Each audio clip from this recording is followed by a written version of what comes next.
The stars outside the window of the colony ship blinked like tiny lights in a black sea. Inside the metal walls of Star Vessel Dawnlight, everything was quiet. The ship was big, but not fancy. It carried over 200 humans and had been floating above a peaceful alien planet for nearly a year. Most people on board were scientists, engineers, or farmers. They were part of Earth's first long-term friendship project with an alien race called the Cellin Rian. A young crew worker lived on Deck 5 in a small room. His job was simple. He cleaned the solar panels, helped in storage, and sometimes fixed little machines. He was not important on the ship, and he liked it that way. He enjoyed the quiet nights and the deep space silence. That night, Rian had just returned from his shift. He took off his dusty boots, ate a small meal, and sat on his bed reading an old comic on his tablet. It had been a normal day until he heard a soft knock on the door. Knock. Knock. Rian looked at the door. It was late. No one ever visited him at this hour. He thought maybe it was a mistake. Maybe someone knocked on the wrong door. But then, knock, knock, again. He stood up slowly and opened the door. To his surprise, an alien girl stood in the hallway. She had soft gray-blue skin, glowing blue eyes, and thin silver hair that fell over her shoulders. Her face was calm, but tired. She wore a loose cloth robe, nothing like the uniforms the humans wore, or the shiny suits some Cellin scientists used. She looked up at him with eyes full of sadness and asked in slow, broken English, "Can I sleep next to you tonight?" Human? Rian's mouth fell open. He blinked twice. What? He asked. She didn't move. She didn't even blink. Please, I'm not dangerous. I need safe. He looked down the hallway. There was no one else there. No guards. No scientists. No translator device. Just her. Alone. He hesitated for a moment, then stepped aside and said softly, "Okay. Come in." She entered slowly, looking around like she was stepping into a cave for the first time. Her bare feet made no sound on the metal floor. Rian closed the door behind her, still confused but not afraid. "Sit," he said, pointing to the chair near the desk. But she walked to the corner of the room and sat on the floor, hugging her knees. She pulled her robe tighter around herself and closed her eyes. Rian watched her for a while. She looked tired.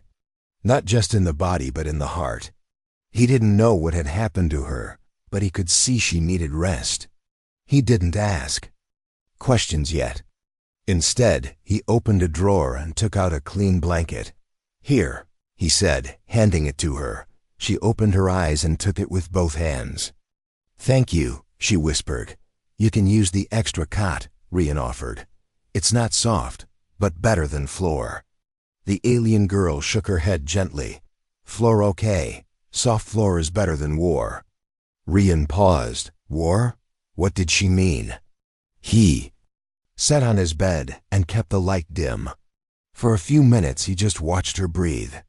She wrapped the blanket around herself and leaned against the wall. She didn't speak again. Rian checked his tablet. There was no message about a visitor. No alert. Nothing from the captain or the science team. It was like she appeared out of nowhere. He looked back at her. "What's your name?" She opened her eyes slightly. "Nara," she said softly. "I'm Rian." "Rian," she repeated, her voice almost like a song. Then silence again. He didn't ask more questions. Not tonight. She was scared, and maybe tomorrow she would explain.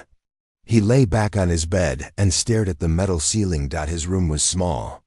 One bed, one cot, a desk, a chair, and a shelf of books.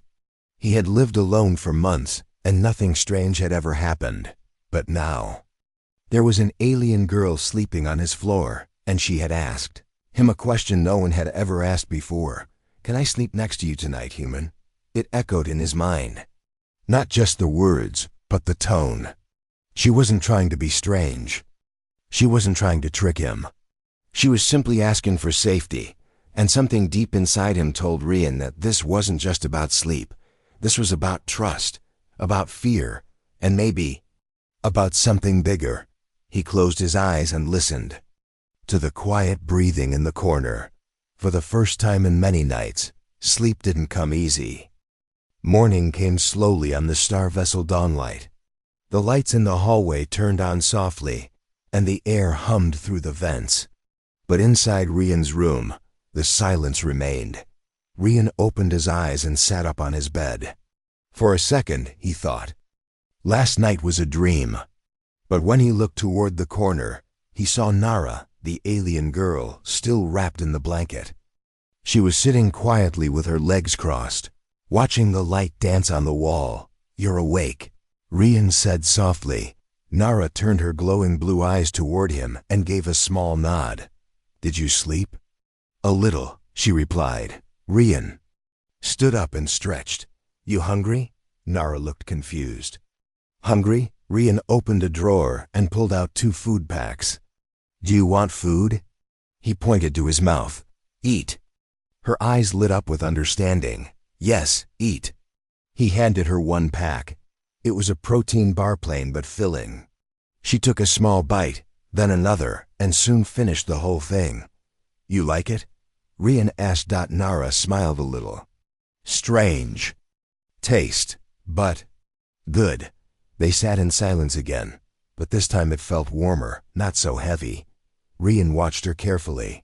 She was not like the other Cellin he had seen before. Most of them wore silver suits and spoke through translators. They were scientists, always busy, always distant, but Nara, she was different. She didn't act like someone important. She acted like someone who had lost her home. "Where did you come from?" Rian finally asked. Nara's smile faded. She looked down at the floor. "Planet below, my home." "You mean the Cellin city?" She nodded. "City broken, not safe now. Many gone." Rian leaned forward. "Gone? What happened?" Nara hugged her knees. "War." The word dropped like a heavy stone in the room. Rian's eyes widened. He hadn't heard anything about a war. The Cellin had always said things were peaceful on their planet. "Who's fighting?" he asked. She looked at him, her voice quiet. "Other ones, not Cellin. They came from far.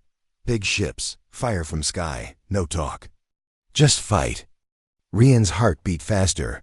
"Why didn't anyone tell us?" Nara shook her head. "Leaders hide it. They think if humans know, humans leave." That made sense, in a sad way. If Earth found out the Cellin were in danger, they might cancel the project, take back their people, and fly away. "Why did you come here?" he asked.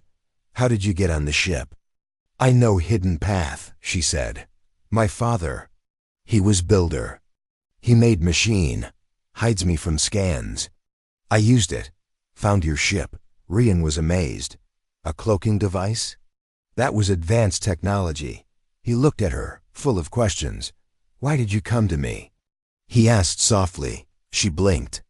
"I saw you in hallway. You smiled. First human to smile at me." Rian remembered that moment. It was just last week. He had passed her in the main corridor.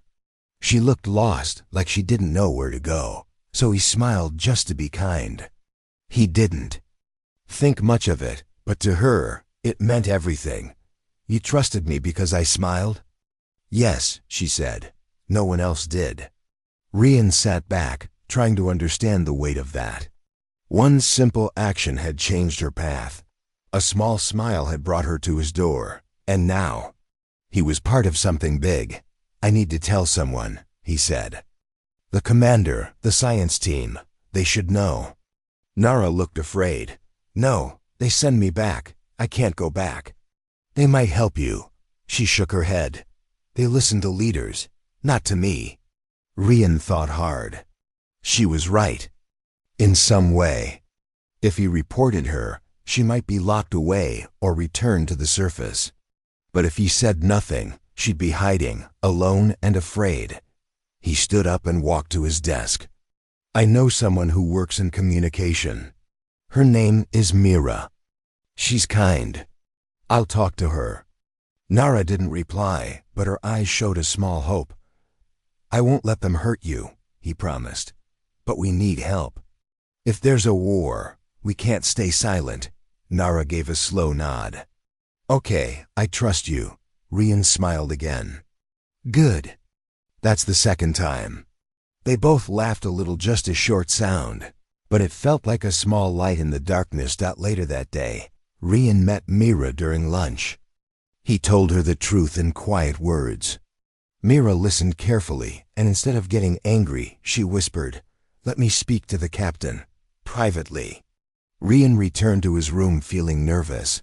Nara was sitting by the window now, looking out at the stars. Soon, he told her. We'll know what happens next. She turned to him. I believe you, Rian. That night, she didn't ask to sleep next to him again.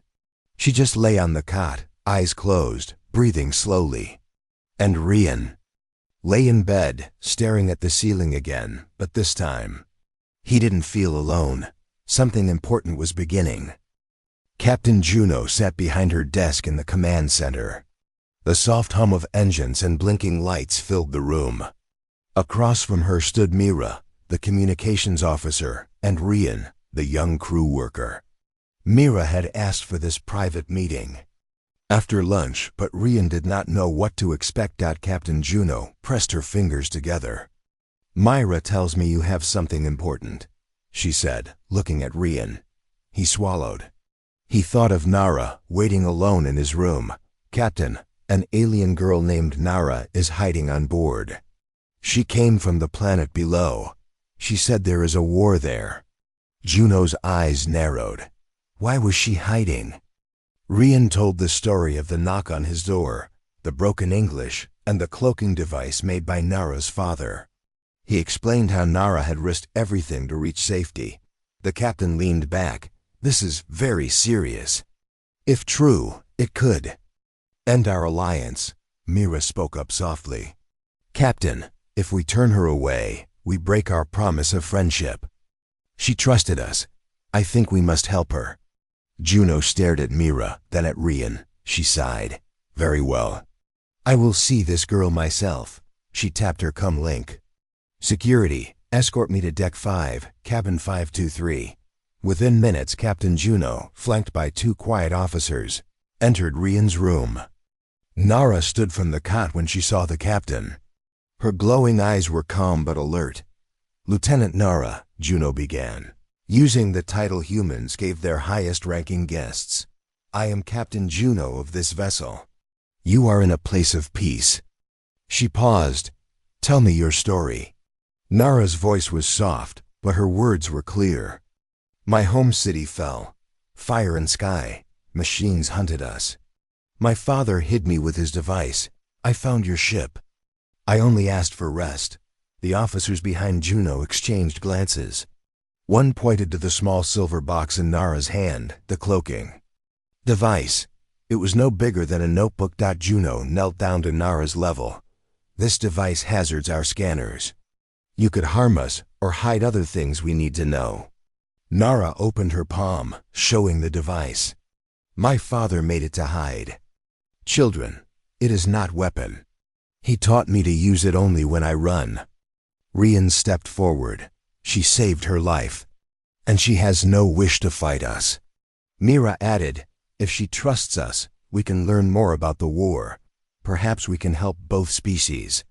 Captain Juno looked at Nara and then at her officers. After a long pause, she said, very well.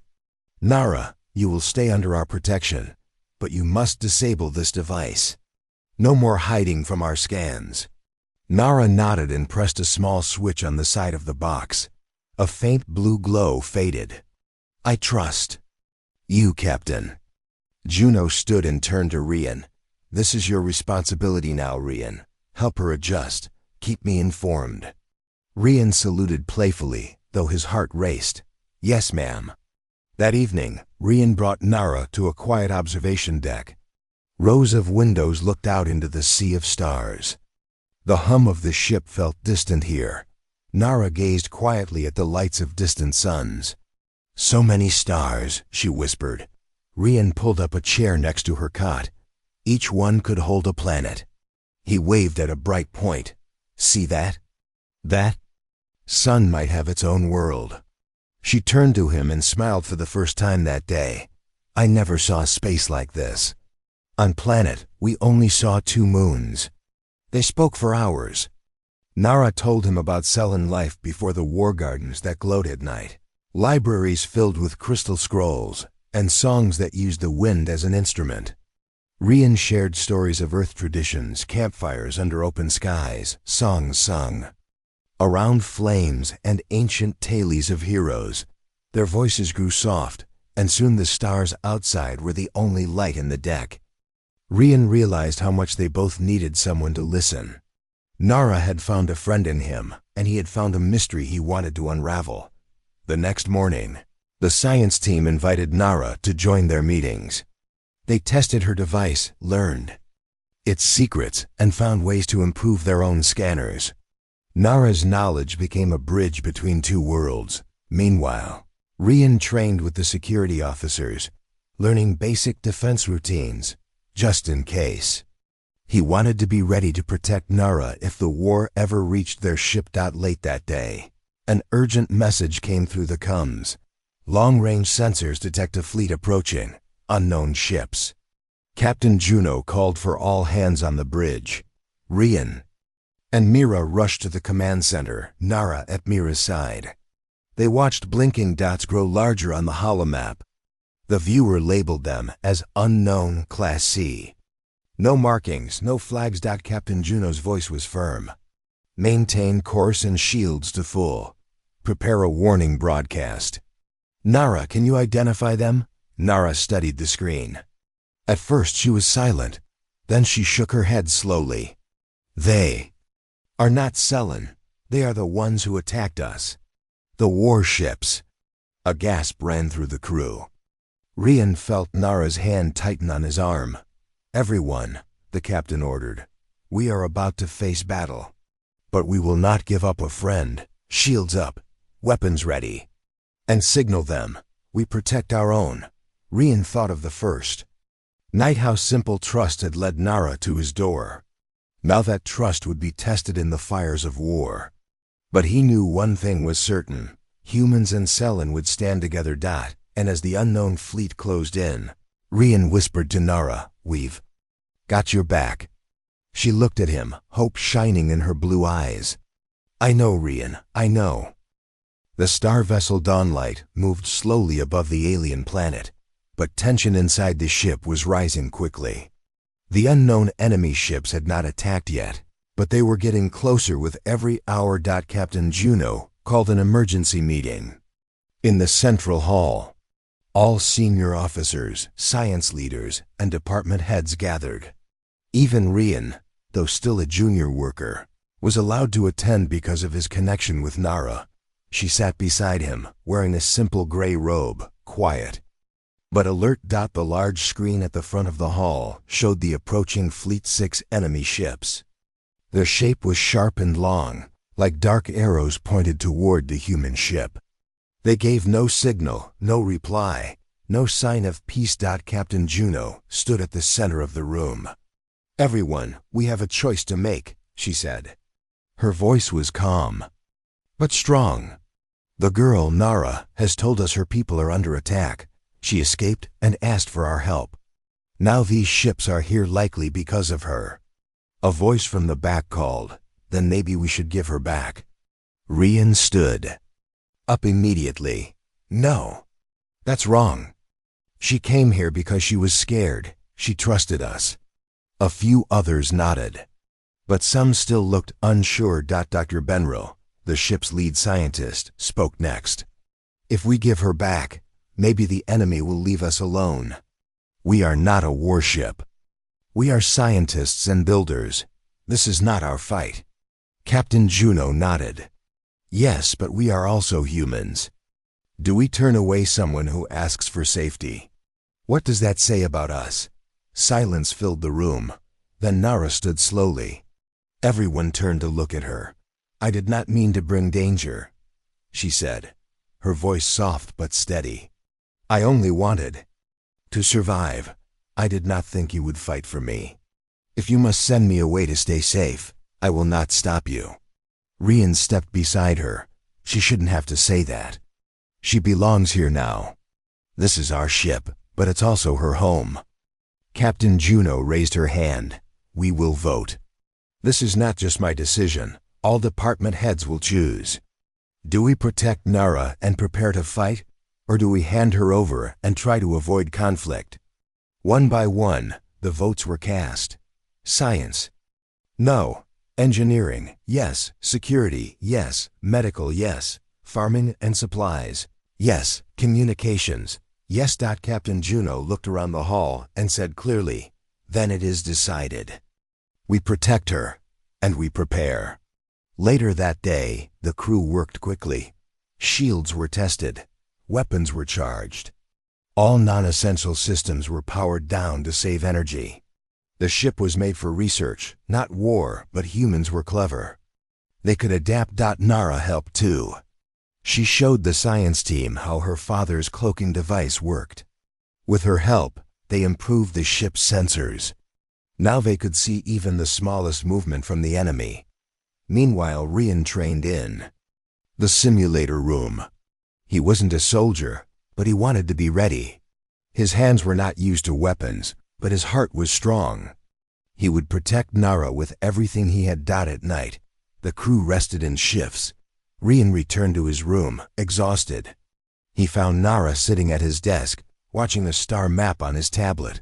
Did you finish training? She asked. Yeah. He replied, dropping onto his bed. I'm still not great with the blaster, but I can hit something if it moves slow enough. She smiled slightly. Even small skill can be big in the right moment. Rian looked at her. Are you scared? Nara didn't answer right away. She closed the map and turned to him. Yes, but not just for me. I am scared for you. For this ship, for the people who chose to help me. You don't have to feel guilty, Rian said. You didn't bring this on purpose, but I brought it, she replied. Now the fight is here. Rian sat up. Then we fight, together. Nara was quiet, then said, You know, Rian, on my planet, we had stories about humans. Some believed you were dangerous. Others believed you were simple. But my father told me a different story. What did he say? He said humans are strange because they care too much. They cry for strangers. They help without reason. He said one day that care would save someone. Rian chuckled. Sounds like a smart guy. Nara smiled. He would have liked you. They sat in silence for a while, listening to the low hum of the ship. Then, just before sleep, Nara asked quietly, Can I sleep next to you tonight? Rian moved over and nodded. Yeah, you can. She lay down on the cot beside his bed, pulling the blanket around her. For the first time in many days, her breathing was calm. Outside, in the dark of space, the enemy ships continued their slow approach. But inside the room, there was peace. The next day came heavy and silent. The crew of star vessel Dawnlight worked in quiet focus. The enemy ships were now just hours away. Everyone knew this might be the first time humans would face these unknown attackers directly. Rian stood in the defense hall, checking the blaster rifle in his hands. His fingers moved slowly, not because he didn't know what to do, but because his thoughts were full. He had trained quickly, like many others, learning how to hold, aim, and shoot. It wasn't easy, but he tried hard. Not for glory, not for himself, but for Nara. She was helping the science team again. Her knowledge of alien systems had already saved the ship once. Now she worked beside Mira and Dr. Lin, improving the sensors and warning systems. Nara was not a soldier, but her courage made everyone stronger. On the bridge, Captain Juno watched the screen. 6 enemy ships moved in formation. They had sharp black wings and red lights pulsing on their surface. Still, no message, no voice. No signal. Try again, the captain said. Mira sent another signal. Unknown fleet, this is human vessel Dawnlight. "We are a peaceful research ship. We request communication." No reply. The captain gave the order. "Raise full shields.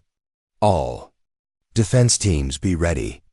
In Rian's room, Nara stood by the window, looking at the stars. She could feel it, the tension in the ship, the fear in the air. This was not her home, but these people had become something like family. And now they were at risk because of her. When Rian returned, she turned to him. "They will attack soon," he nodded, sitting on his bed. "Yes, but we're ready." "I wish we didn't have to fight," she whispered. "Me too," he said. "But sometimes we don't get to choose."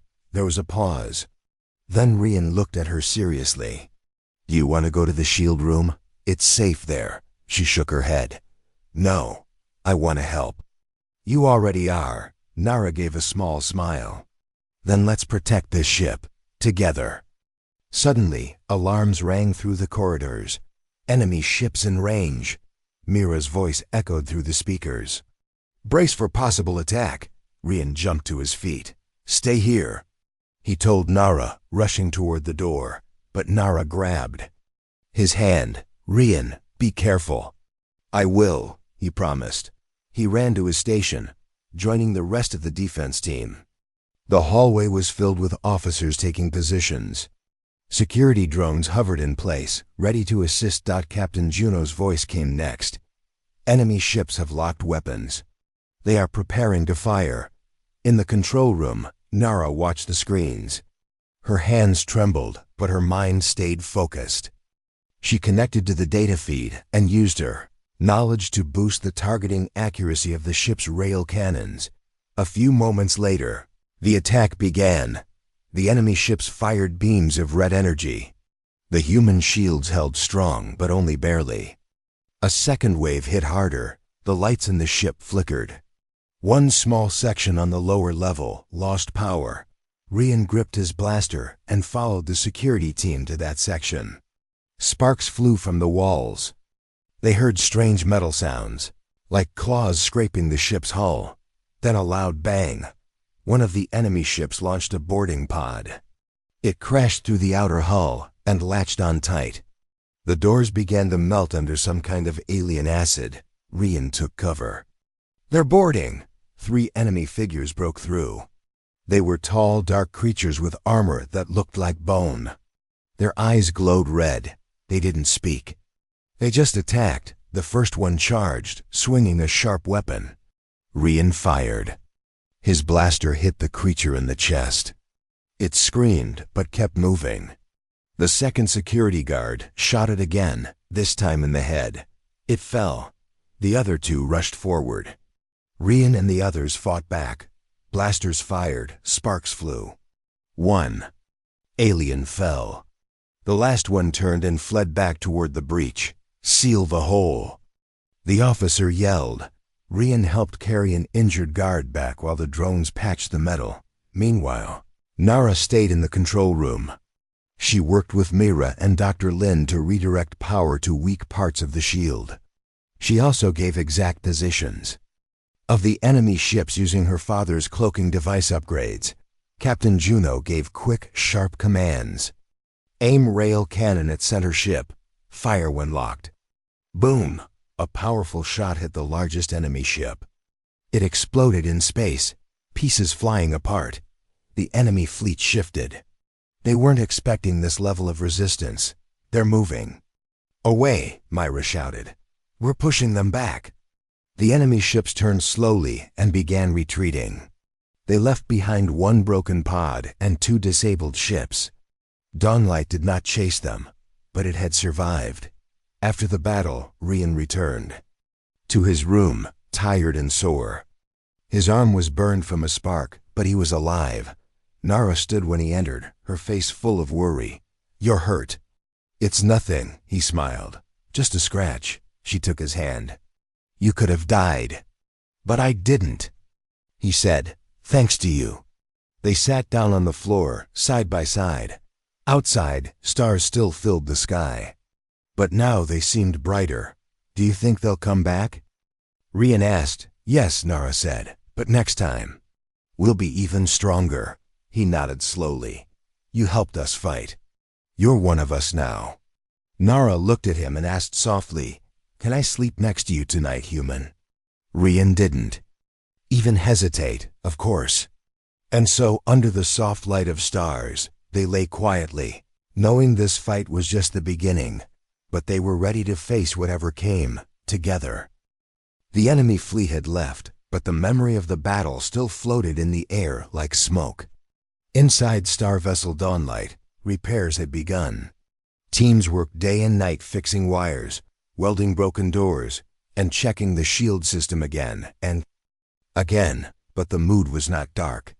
Instead, it felt hopeful that they had survived. Rian walked slowly through the halls, his arm wrapped in a soft bandage.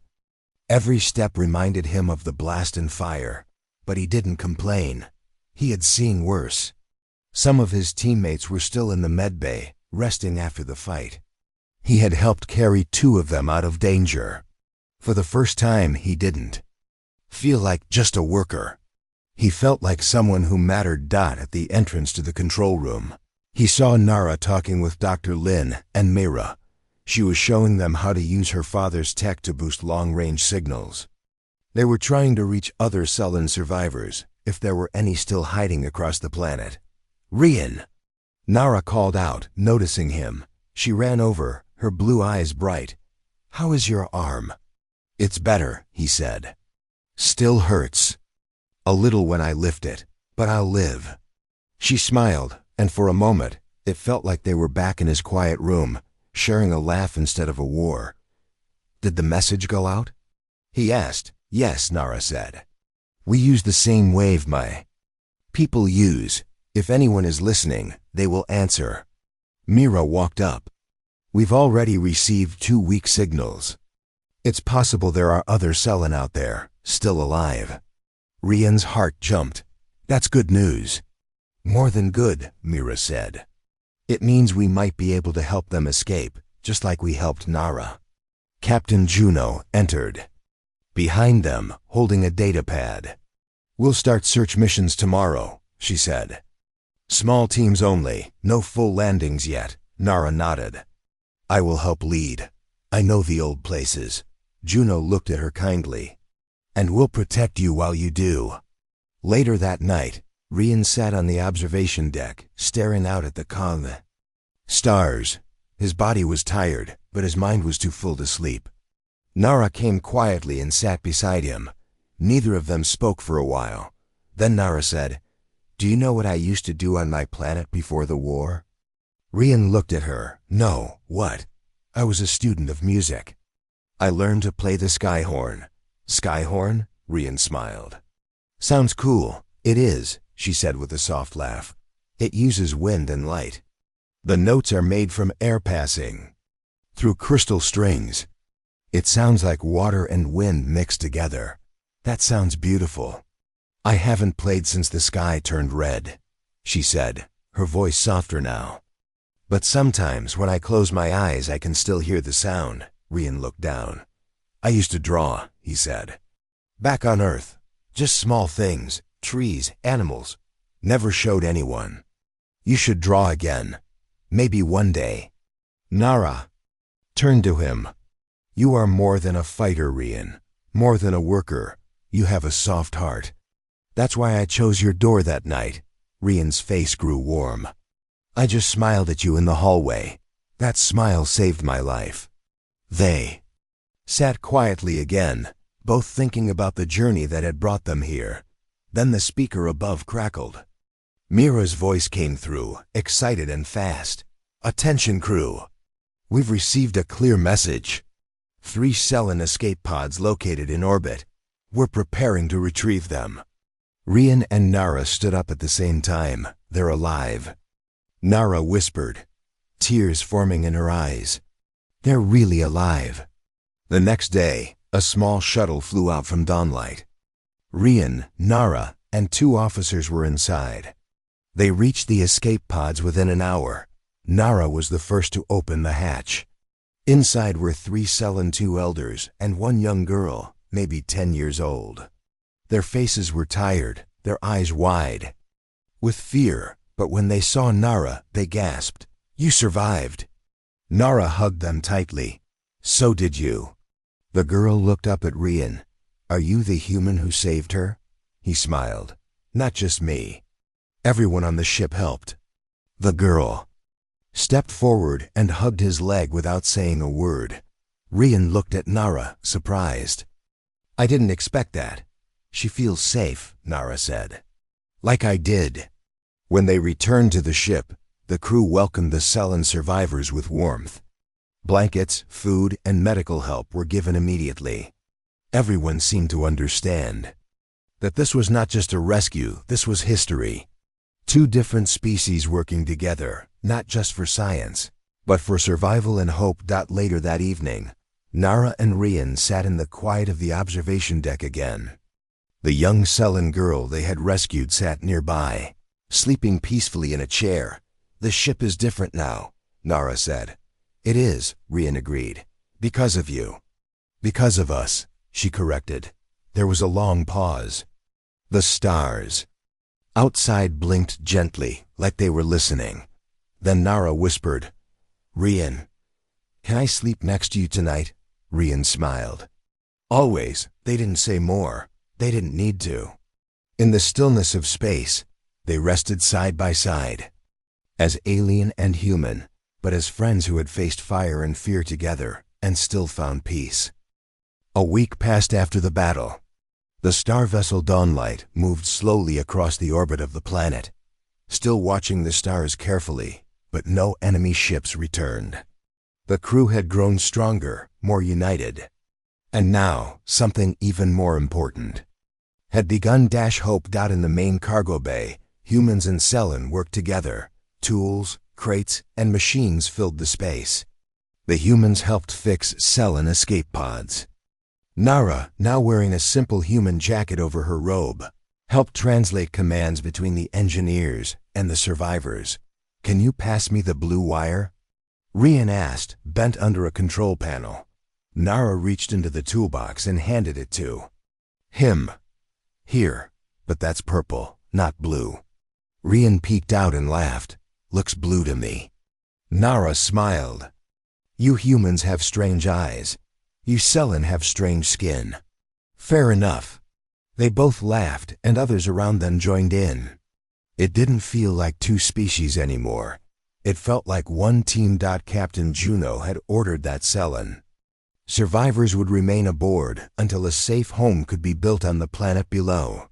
Humans had begun designing new shelters, with stronger defenses and shared space for both races.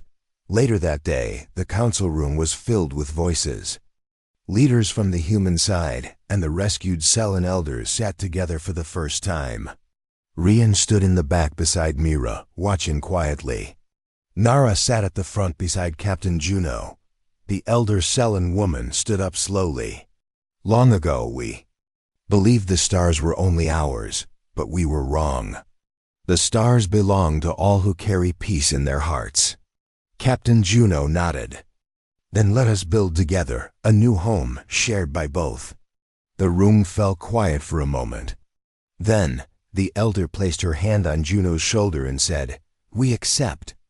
Applause followed, light at first, then louder. Some cheered. A few even cried. That night, the sky was full of stars, brighter than before. A shuttle landed on the planet for the first time since the attacks. Rian was part of the ground team. Nara joined too, guiding them to an old Cellin garden that had not been destroyed. "It's still alive," she said, touching one of the glowing trees. "Some beauty survived." Rian looked around. The trees gave off soft blue light. Flowers swayed even without wind. It felt like magic. "We can build the new home here," Mira said. "It's peaceful and close to water." Nara turned too. "Rian, do you remember what I told you about the Skyhorn?" "Yes," Rian nodded. "Music made from light and wind." She smiled. "The wind here is perfect. I think I'll play again someday." "You should," he said. "And I'll draw while you play." They smiled at each other. Nothing needed to be said after that.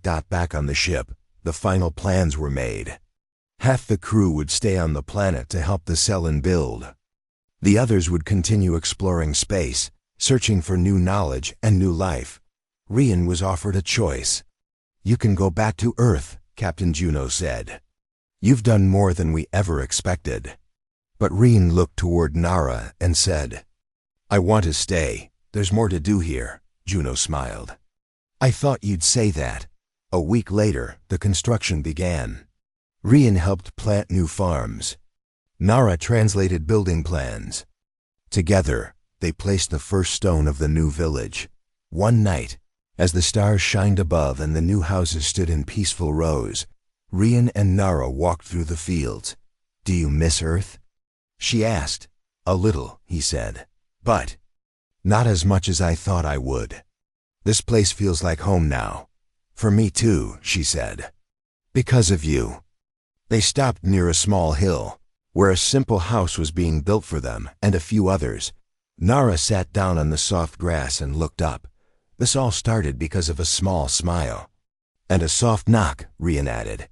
"I was afraid you'd say no," she whispered. "I didn't." "No," she said with a gentle laugh. "You didn't." They sat together in the silence, stars blinking above, wind moving gently through the trees. Peace was no longer a dream. It was real. "It was here, Rian," she said softly, like she had so many times before. "Can I sleep next to you tonight?" He smiled and replied, "You never have to ask again." She rested her head on his shoulder. No words followed, because none were needed. In a world once broken by war, two hearts had found something stronger than fear. Together, they looked toward the stars, not as strangers, but as family.